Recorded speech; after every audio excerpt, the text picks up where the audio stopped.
This is my Employee Foodborne Illness Prevention Manual. This is done by me and Mackenzie Brubacher. So first, why is being educated on these topics important?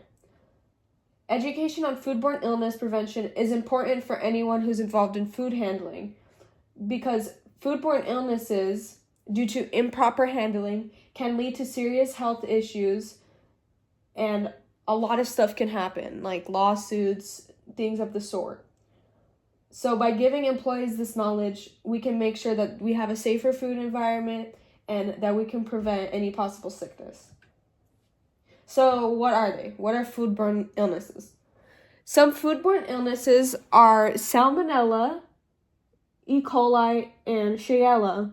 Salmonella is a type of bacteria that can cause diarrhea, fever, cramps, and it's found in raw or undercooked meat.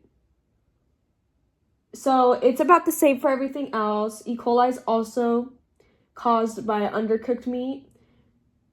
And the only difference we have is Shigella, which can be spread through contaminated water. Next. So here's a list of our pathogen-prone foods. We have raw fish, raw or undercooked eggs, fruits, dairy products, vegetables, and meats. And one important thing to preventing foodborne illnesses is hand washing. Washing your hands is really important, and it can reduce the spread of many infectious diseases. And these diseases can include gastrointestinal infections such as salmonellosis and respiratory infections.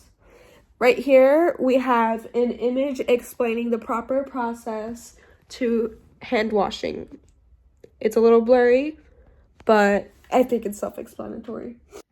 So for our next slide, we have our critical control points, and it's important because it also prevents foodborne illness.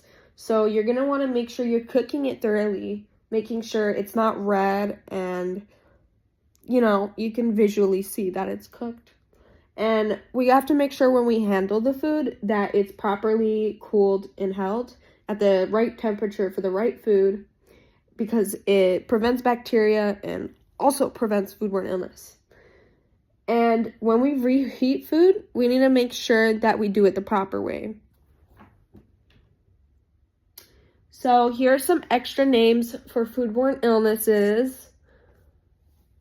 It's a lot to read, and I'm not sure if I can say it all, but it's all listed here.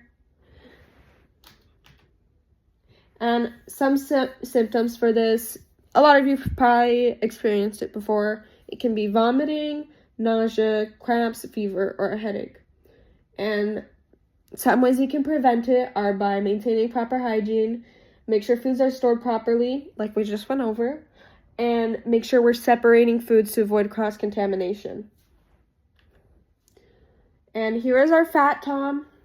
F stands for food, A stands for acidity, T stands for temperature, T stands for time, and O stands for oxygen, and M stands for moisture.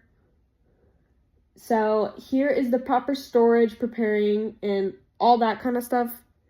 It's a little long, so I'm not going to go through exactly all of it, and I've kind of already went through it.